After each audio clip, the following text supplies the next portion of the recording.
श्रावस्ती में राज्य महिला आयोग की सदस्य अर्पणा यादव का दौरा। तुलसीपुर क्षेत्र में आयोजित महिला सम्मेलन में लिया हिस्सा।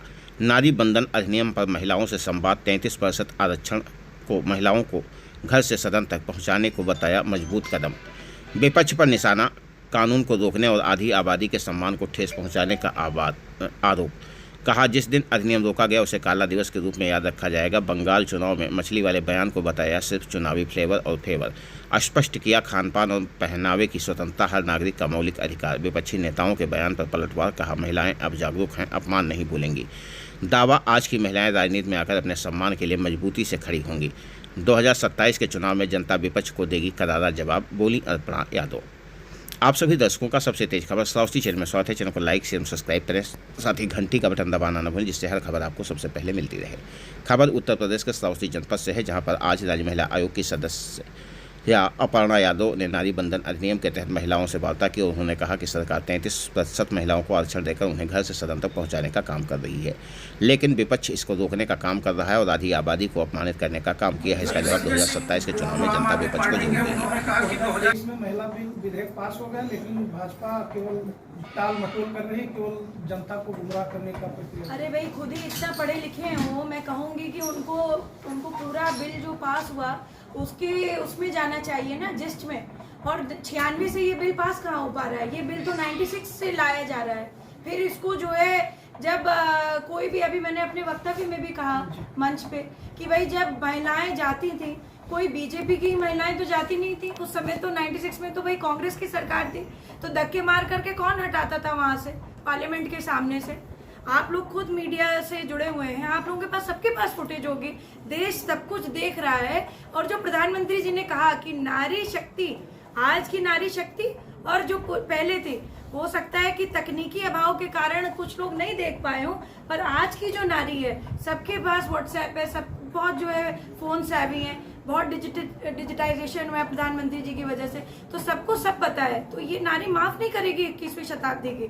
सब कुछ समझ रही है, सब कुछ देख रही है और अपने हक के बारे में बहुत जानती है। हो सकता है बहुत सारी महिलाओं को ये मन ना हो कि वो आना चाहती हो, नहीं आना चाहती हो पॉलिटिक्स में, ये उनका पर्सनल एक डिसीजन हो सकता है, पर डेफिनेटली देश की महिला जानती है कि मेरे हक में क्या चीज़ होने वाली है, हमारा कहाँ रिप्रेजेंटेशन जो है उचित होना चाहिए, कहाँ हमारी ज़रूरत है। और हर तरफ से जहाँ प्रधानमंत्री जी ने महिलाओं को पुरुष प्रधान जगहों पर जगह दी है, चाहे ऑपरेशन सिंदूर देख लीजिए आप, 2 महिला जो है उसका नेतृत्व किया उन्होंने, कितना सुंदर उन्होंने हमें युद्ध जिताने का काम किया। चाहे हमारे विज्ञान के क्षेत्र में देख लीजिए, महिलाओं ने कितनी अपनी भागीदारी दी।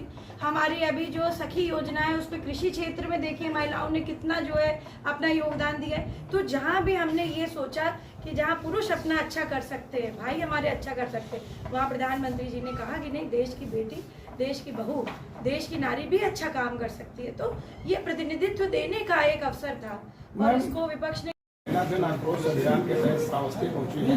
श्रावस्ती में आज आपने महिलाओं को जाकर क्या कहना चाहेंगे? देखिए, बहुत इम्पोर्टेंट बात ये है, 17 अप्रैल को संसद में बहुत महत्वपूर्ण बिल को पास करने के लिए आदरणीय प्रधानमंत्री श्री नरेंद्र मोदी जी ने आह्वान किया था और सभी दलों से ये बात कही थी कि इस पे अपना जो है समर्थन दें। और उस नारी शक्ति अधिनियम बिल की भ्रूण हत्या करी गई और 17 अप्रैल को इतिहास में एक काले दिवस के रूप में हमेशा याद रखा जाएगा, जब विपक्षियों ने इस बिल को पास नहीं किया और नारियों का, मैं समझती हूँ पूरी आधी आबादी का अपमान हुआ। मैम, नारी शक्ति बंधन योजना जो पप्पू यादव हैं, उन्होंने महिलाओं पे विवादित बयान दिया है, मैम, इस पे क्या कहेंगे आप? अभी हमारी एक बहन ने भी ये वक्तव्य में अपने कहा कि उस घृणित बयान की चर्चा करना भी अपना मुंह गंदा करने के बराबर है। इस व्यक्ति का साफ तौर से दिखता है कि आपकी क्या संस्कार है और आपकी सोच कितनी गंदी है। और मैं समझती हूँ कि हमारे देश में इतनी बड़ी महिलाएं हुई, इनको गार्गी और अपाला को पढ़ना चाहिए, इनको जो है महिलाओं के बारे में थोड़ा सा पढ़ना चाहिए, जिससे कि इनकी सोच थोड़ी खुले। और ऐसे लोगों को देश की जो पब्लिक है, मैं आह्वान करना चाहती हूँ कि ये अपना जो मुखौटा हटा करके ऐसे विषाक्त बयान दे रहे हैं नारियों के प्रति, इनका मुखौटा जब उतर ही गया है तो इनको पार्लियामेंट में ना पहुंचाने का काम करें। अखिलेश यादव मैम, इस विधेयक के लागू होने से जमीनी स्तर पर महिलाओं की भागीदारी में क्या बदलाव? बहुत ज़्यादा भागीदारी में बदलाव आएगा, क्योंकि आप देखेंगे कि अभी आज़ादी से लेकर के अभी तक सिर्फ 15% यानी 15% ही महिला निकल कर के आ पाई है। ये एक बहुत बड़ा जो है मतलब एक बहुत बड़ा क्वेश्चन मार्क है। और ज़्यादातर आप देखेंगे कि एफ्लुएंट फैमिलीज से हैं, बहुत ज़्यादा जो है गरीब तबके की महिला नहीं आई है, बहुत ज़्यादा जो है पिछड़े क्षेत्र से महिला नहीं आई है। तो ठीक है, महिलाएं जो आई भी हैं उनका स्वागत है पार्लियामेंट में, उनका अभिनंदन है, परंतु जो ये बिल आएगा और जब ये बिल पूरी तरह से लागू हो जाएगा, हमने देखा, हमने एक छोटा सा एक्सपेरिमेंट किया, आदरणीय प्रधानमंत्री जी ने इसका जब सुझाव दिया था कि 33% का आरक्षण आप पंचायत में लगाइए। 33% का जैसे ही ये पंचायत में लगा आरक्षण, मैं तो जो हूँ उपाध्यक्ष हूँ महिला आयोग की, तो मुझे कई मीटिंग्स में ऐसा होता था, आप लोगों को भी आया होगा, कि पहले जो है जब महिला आती थी तो वो किसी की अगर पत्नी भी होती थी तो उनको सिर्फ साइन सिग्नेटरी अथॉरिटी मान करके बोला जाता था कि पति ने बोल दिया, आप इस पे सिग्नेचर कर दीजिए।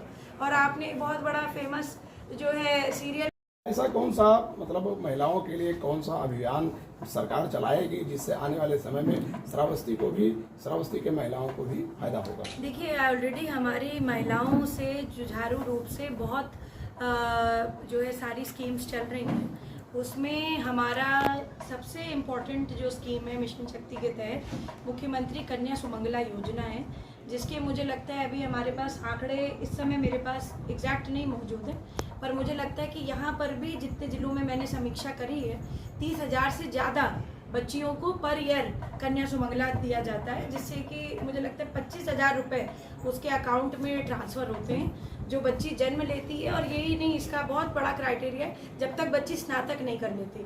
तो ये है, और भी कई सारी स्कीम्स हैं जिसको जो है बेटियों से संबंधित। जो गढ़ है राजनाथ सिंह के गढ़ में 150 से अधिक ठाकुरों ने समाजवादी पार्टी ज्वाइन की है। 2027 के चुनाव में बीजेपी को बड़ा नुकसान होने वाला है, ऐसा संकेत आ रहे हैं। मैम, इस पे क्या कहेंगे आप? देखिए, ये तो विषय क्या हमारा विषय नहीं है, ये अभी नारी शक्ति अधिनियम है।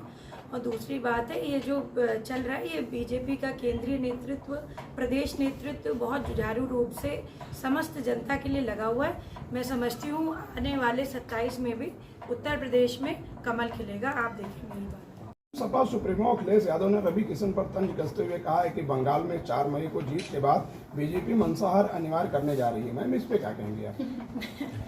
देखिए, मैं समझती हूँ कि ये सारी बातें चुनावी, जब कहीं भी चुनाव चल रहा होता है तो ये चुनावी स्टंटबाजी कह लीजिए, इसको बयानबाजी कह लीजिए, तो ये बयान चलते रहते हैं। इसको जो है उसी फ्लेवर में लेना चाहिए, उसी फेवर में लेना चाहिए। दूसरी बात, मांसाहार हो रहा है कि नहीं हो रहा है, मांसाहार आज से तो हो नहीं रहा है, वहाँ तो बंगाल में मछली भात खाते ही हैं, आज से थोड़ी ना खाते हो, किसी के कहने से नहीं खाएंगे और किसी के कहने से नहीं खाएंगे, जिसको खाना होगा वो वही खाएगा। तो जो है, मैं जानती हूँ, मैं एक वेजिटेरियन हूँ, मैं ये कह सकती हूँ कि भाई वेजिटेरियन ज़्यादा अच्छा ऑप्शन है, बट किसी को मछली भात खानी है तो उनका अपना पर्सनल डिसीजन है। हमारा सबके पास फंडामेंटल राइट है, सब लोग खा सकते हैं, सब लोग बना सकते हैं, और सब लोगों को जो पहनना हो वो पहन सकते हैं। देश में आज़ादी है।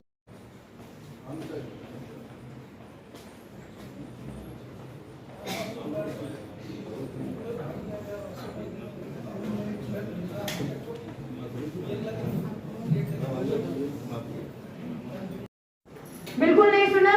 मोदी जी का भाषण सुना किसी ने? जी बोल रहे हो, हाथ उठा लो भैया।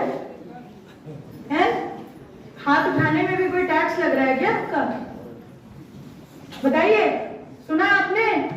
33% का ये जो आरक्षण मिल रहा था बेटा,